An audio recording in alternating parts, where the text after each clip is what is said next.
Hi, everybody. Welcome to my podcast, which is available on Google Play and also on iTunes. So be sure to subscribe to it. And again, welcome. Today we're going to be talking about Mars. Mars is considered a malefic planet. Why? Because sometimes, Mars can be a bit on the impulsive side. If we think about Mars, it rules the sign of Aries. It rules the first house. It's the spring, the seed pushing through the ground. And it could be rather obnoxious sometimes, right? We all know people have been pushy or obnoxious, and we can consider them to have like a Mars energy. Of course, the planet Mars rules the masculine, and it rules the boyfriend, it rules the brother, it can rule your husband in a woman's chart. It rules the masculine force in a relationship. And I know some of you ladies out there like to wear the pants, so that's why I always say it's the masculine side of a relationship. It's that push, it's that aggressive behavior, it's the person who calls first, it's the person who takes the initiative, it's the person who does all the work, it's the person who has that drive and that energy.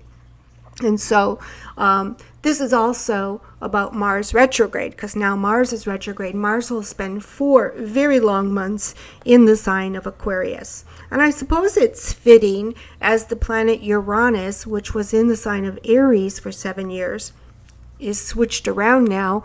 Aries is ruled by the planet Mars. Uranus rules the sign of Aquarius. And what the personal planets do, and Mars is considered a personal planet, is bring it home, make it real. It's not out there somewhere. It's not something we can ignore, or it's for somebody else, or it affects somebody else. It gets personal. And so we can see that in the world, that things will become much more personal. Uranus and Aries, you could just kind of poo-poo something, ignore it. It really affected somebody else. It was somebody else's problem. But now Mars in Aquarius retrograde, and Mars will again square the planet Uranus in the sign of Taurus in October. So everything seems more personal. It takes on a much more personal tone. We still have the impulsiveness, we still have the activity, we still have the outrage, we still have the inner angst and anger. And so we have to be very careful over this summer, because we know the planet Mars will also be has already aspected the Lunar South Node.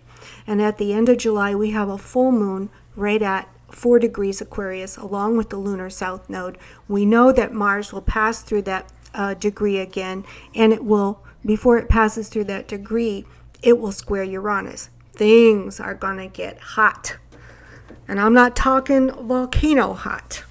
I'm talking heated. I'm talking electricity filled, impulsive, electrifying, kind of, get under your skin type of feelings that you can certainly experience. So on one hand, if people are going to be acting impulsive, they're going to be rabble-rousing, there's going to be protests and riots, then we have to be a little careful.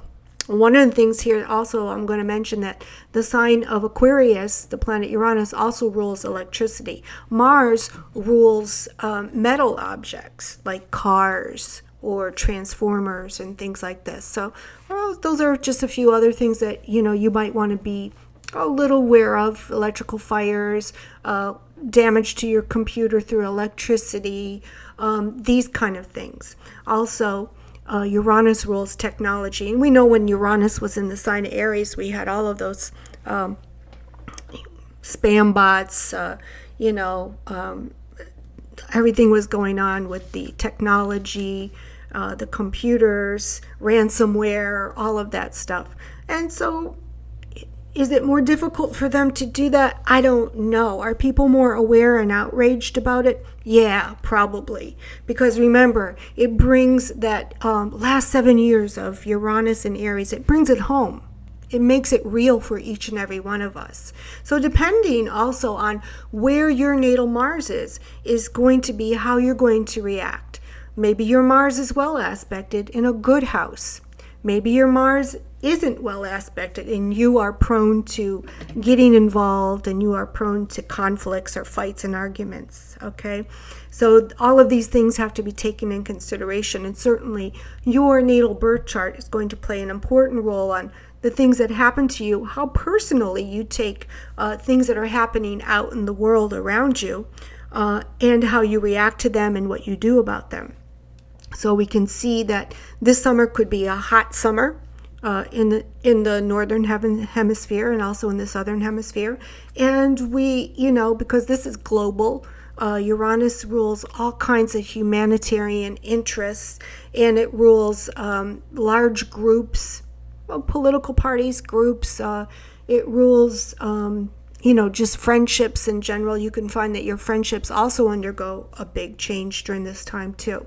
So we have to be very aware, very in the moment, very cognizant of our own anger, our own responses, our own impulsive natures. And we also have to be aware that this also could be coming towards us in the form of other people. So you have to take extra precaution driving with electricity, and not to find yourself in any sort of groups where things could turn violent or things could turn ugly in a moment. Uranus ruling groups would also be about not just political parties, but groups of people, your friends, bad friends, good friends, gangs. It can rule all of these. And all these things have been in the news. So during the summer, up right through until even after Mars goes direct, now we have to be careful, because this is everything that we've been through with Uranus in the sign of Aries. So just before Uranus goes retrograde and moves back into the sign of Aries, and maybe gets some change going, Mars is, of course, going to be acting up. And maybe this is the way it is. Maybe we all have to take a look at our anger. Maybe we have to look at how we treat one another and how that affects, the greater good, or how it affects masses of people. That's the planet Uranus. So this summer we can expect that these things are going to be brought home. They're going to feel very personal.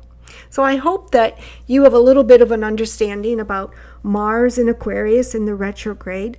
And remember to subscribe to my podcast on iTunes or on Google Play. And I hope to look forward to putting more podcasts out there. Have a great day.